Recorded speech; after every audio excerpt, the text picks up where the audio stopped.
Bonjour Rachel et Et bonjour Anne. mille merci d'avoir accepté cette invitation parce que tu es le premier à qui on va essayer de poser des questions pour le confinement. Le Mhm. but, c'est d'essayer de prendre des profils variés d'artistes ou de gens qui travaillent dans le domaine de l'art dans cette région pour voir un peu comment le confinement les impacte. Alors, j'ai pensé à toi en priorité parce que tu as plusieurs casquettes, artiste évidemment, mais également professeur d'art plastique. Tu es basé à Ouveillan, mais tu es prof à Narbonne, et puis aussi, par passion, organisateur d'expositions. Donc, écoute, c'est pas compliqué, on va dérouler les 3 points dans l'ordre. Donc, en tant qu'artiste, j'imagine que le confinement, ça a du pour et du contre. Le contre, c'est évidemment les expos qui ne peuvent pas avoir lieu. Le pour, c'est peut-être le temps consacré au travail, mais je te laisse dire.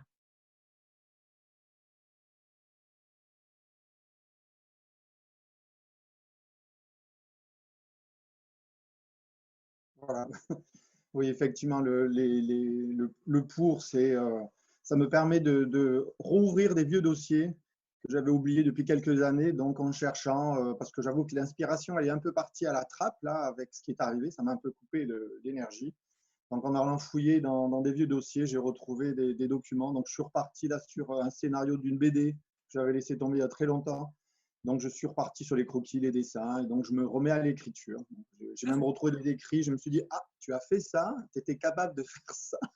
J'avais oublié que je pouvais écrire ça. Donc, du coup, je me Du suis coup, relancé un petit peu sur ça. Mais du il y coup a des pics. tu en avais déjà fait de BD ou ça serait une première? Alors, il y a très, très, très longtemps, oui, j'ai quelques pages que je n'ai jamais voulu éditer, mais que j'ai à la maison, que j'ai encadrées, j'ai laissé dans un coin. Et puis là, j'ai ressorti des vieux carnets tout miteux, dans lequel j'avais fait des dessins et des écrits, surtout des écrits. Du coup, là, ça m'a permis de reprendre du temps. Je me mets dehors, j'ai la chance d'avoir jardin, je me mets dans la hamac, j'écris un peu, mais il y a des pics.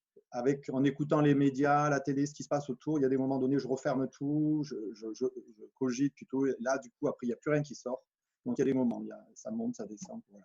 Donc la Et conclusion, c'est puis, que on a plus de temps, mais on est aussi en Occitanie, pour la plupart d'entre nous, pas tous évidemment, mais dans des confinements relativement confortables qui permettent quand même, comme tu dis, de faire ça parfois dedans, parfois dehors, quand on a des espaces un peu avec jardin.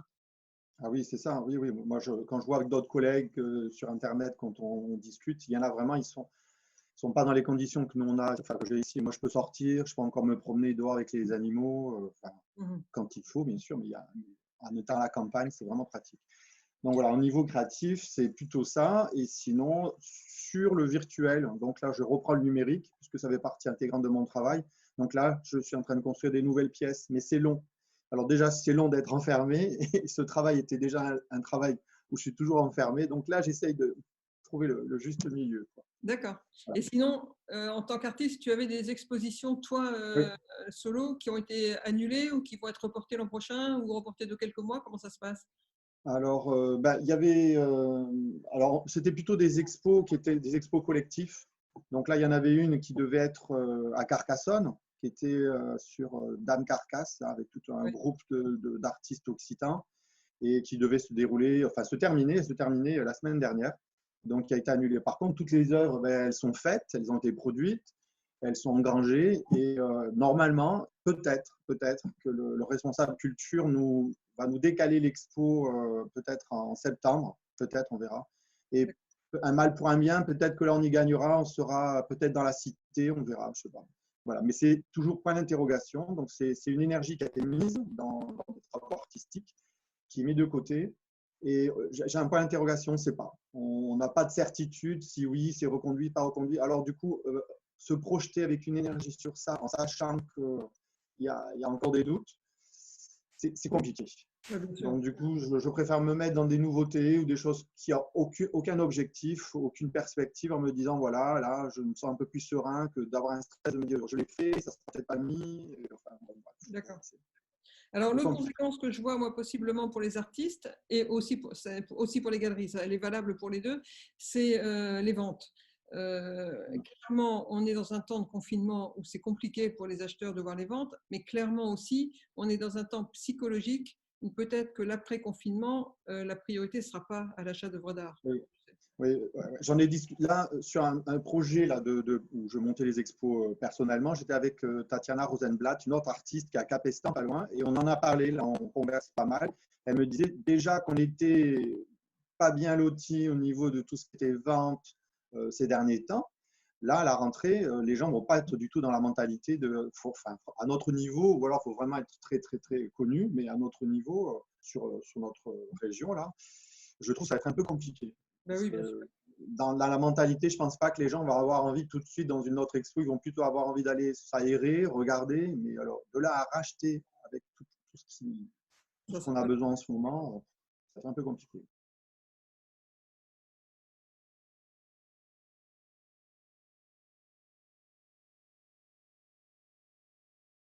je pense aussi. Alors, pour toi, c'est un petit peu compensé par le deuxième point, donc Oui, tu ça par contre, oui. voilà, professeur d'art plastique donc aux Beaux-Arts à Narbonne. Donc, j'imagine que déjà, ça facilite un peu les choses parce que là, pour le coup, c'est un salaire qui tombe, même si tu es confiné et que tu continues par.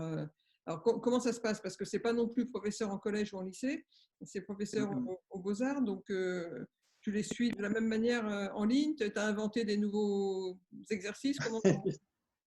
Oui, c'est ça. En fait, c'est vrai. Là, par contre, ce côté-là, j'avoue, c'est ma bouffée d'oxygène parce que j'ai à peu près une centaine d'élèves, mais qui vont de 4 ans et demi à 89 ans, hein, tant qu'ils peuvent monter les escaliers dans l'école. Mais là, avec le confinement, je vois, c'est plutôt la fourchette des plus petits qui répondent. Alors, je monte des sujets que je leur envoie par Internet et du coup, on échange avec les sujets, ce qu'ils font les productions. Et en parallèle, j'ai monté une page sur Facebook, qui est une page où on se retrouve tous, une sorte de carnet de bord en fait, où là, régulièrement, toutes les familles, les enfants viennent livrer ce qu'ils ont envie. Ça peut être libre ou autour d'un sujet. Et là, vraiment, là, ça fait du bien parce que il y a des retours spontanés des petits sur des réactions de ce qu'ils sont en train de vivre. Et ça me fait sourire, ça me fait rire, ça me permet d'aller chercher des réflexions artistiques, de leur envoyer, d'avoir du débat. Donc là, toute la semaine, on a des petits retours comme ça. Il n'y a pas d'horaire régulière. Moi, j'ai laissé, c'est open bar, c'est ouvert la page. Et quand ils en ont envie, voilà. Elle est Ça, publique la page ou elle est fermée au groupe des élèves? alors, non, alors elle est ouverte à tout le monde, mais Donc, bon, je je peux. rigole parce que là, j'ai Jérôme qui vient de sortir devant moi. Et voilà, la page est ouverte sur Facebook. Les gens peuvent l'alimenter quand ils veulent, en fait. Moi, j'ai invité aussi, si d'autres artistes veulent mettre des mots, des messages, c'est ouvert. Enfin, moi, je gère la page après, mais elle est ouverte à tout le monde, mais plutôt axée pour les élèves de l'école d'art plastique et les collègues aussi, donc qui renvoient. On a une page, oui, pour revenir par rapport à ce que tu dis au début. Donc, moi, je suis agent territorial, agent d'État. Donc, je suis titulaire à mon poste. Donc, effectivement, j'ai un salaire qui tombe tous les mois. Et à ce niveau-là, c'est assez confortable. Donc, c'est sûr que je n'ai pas le problème des artistes qui ne vivent que de ça, et qui doivent faire vivre leur famille. Tout le reste, c'est assez compliqué, quoi. D'accord. Donc, voilà.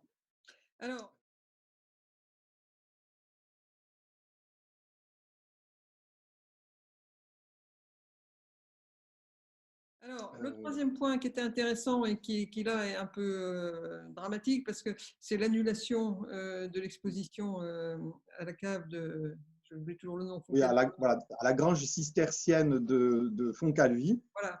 qui est Je sur le trouve village que c'est d'Ouveillan. Voilà. particulièrement, il y a beaucoup d'expos annulés, mais celle-là en plus était un peu consacrée à des gens qu'on oublie complètement actuellement, qui sont donc les migrants.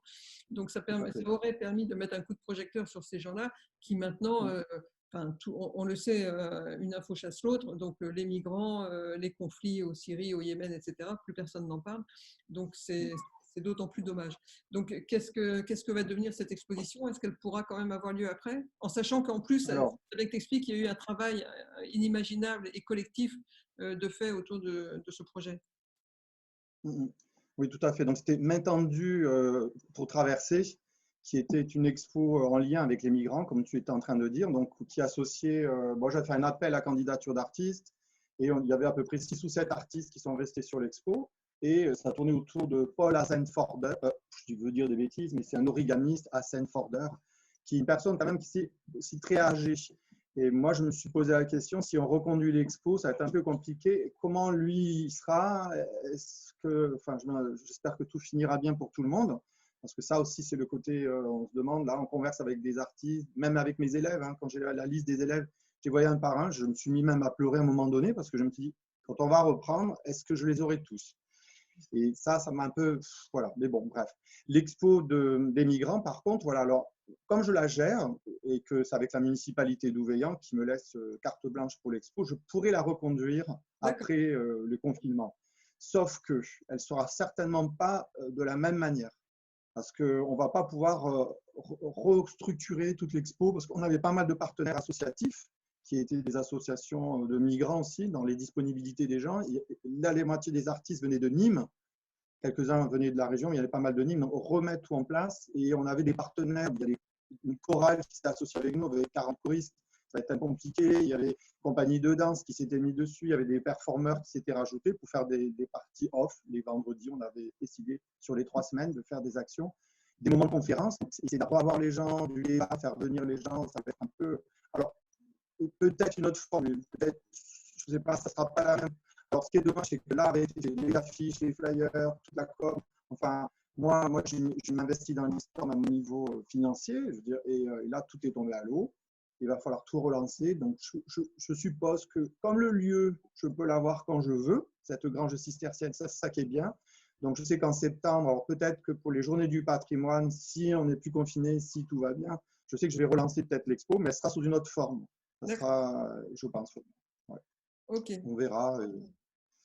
Personne... Et puis même là, on avait certaines œuvres qui nous avaient été envoyées par la poste par des artistes qui étaient très loin. Du coup, on se retrouve, on a les œuvres chez nous, mais il n'y a pas l'expo. Et là, on a l'impossibilité pour l'instant de renvoyer l'œuvre à l'artiste qui peut-être en septembre sera sur autre chose ou pas disponible. Donc voilà, paraît point d'interrogation. Bonne énergie, bon projet, mais ouais, on peut faire avec. Ce qu'il faut dire, c'est que donc l'origamiste, le monsieur qui a décidé de Voilà, faire oui. des origamis, Paul, il s'était lancé sur 30 000, c'est ça? Et donc Oui, toi, voilà. Alors, voilà, c'est un projet qui existe depuis très longtemps, qui a déjà fait son parcours. Donc, ce monsieur, donc Paul Hasselforder, a organisé des ateliers d'origami et il s'est rendu compte, lui, dans son projet, de faire des étoiles pour ces migrants qui se noyaient en traversant la Méditerranée. Il avait fait une étoile pour chaque migrant. Donc, il s'est basé sur des faits, sur des textes, enfin, et sur des journalistes qui ont travaillé sur les projets aussi. Et là, il nous proposait de faire 15 000 sur les 30 000. Peut-être que Paul, je ne veux pas dire de bêtises, peut-être Paul ne sera plus là quand il y aura les 30 000 et son projet perdurera, continuera. Enfin, c'est ce que je souhaite que d'autres artistes, ce qui est déjà le cas. Là, j'étais surpris. Parce que moi, personnellement, je n'ai pas travaillé sur le projet des migrants, mais ce qui m'intéresse, c'est ce qu'il y a tout autour. Donc, je me suis dit, à mon niveau, qu'est-ce que je peux apporter sur le sujet? Donc, juste, c'était de l'énergie, du temps, mettre les gens en lien, en rapport, voir les artistes qui étaient intéressés. Et du coup, j'ai découvert, comme ça, en même temps que je montais l'expo, toute une série d'artistes qui étaient vraiment engagés déjà dans ça. Et donc, Paul, donc là, nous cherchait des lieux. Et le hasard, il y avait cette grange. Ils sont venus voir le lieu. Je leur ai proposé. On a décidé de monter l'expo. Et là, il y en avait 15 000 c'était déjà quand même important. Il y avait un énorme volume d'installation donc, qui aurait dû être présenté. Alors, est-ce qu'on aura les 15 000 en septembre? Parce que là, c'est compliqué, comme ils ne sont pas d'ici. Enfin, bref, c'est toute une organisation. Je ne sais pas. Il y aura peut-être une autre forme. On verra. On verra. Et j'avoue que l'expo elle-même a été un peu complexe à monter parce qu'entre les oui, non, désistements, enfin, comme d'habitude, quand on organise, il y a toujours des aléas avec les susceptibilités des artistes des uns et des autres. Moi, je vais être là, pas là, etc. Mais bon. Ok. Voilà. Bon, écoute, merci beaucoup. Vraiment, c'est épatant. Avec plaisir. Et bon courage. Et puis, on espère effectivement que ce confinement aura une date de fin pas trop lointaine. Mais c'est pas étonnant que les projets se terminent par beaucoup de points d'interrogation puisque personne ne connaît de date pour l'instant. Merci beaucoup, Hachel. Et puis, bon confinement créatif. Merci. Ben oui, et puis à bientôt. Et puis bonne chance aussi pour le journal. Il faut qu'il se. Je ferai peut-être moi effectivement un enregistrement sur nous, tout simplement, parce qu'effectivement, Ben le oui. confinement nous impacte Ouais. aussi, c'est sûr. Voilà. Ouais. Merci Voilà. beaucoup. Attends, Merci, à très bientôt. Voilà. Au revoir, Anne.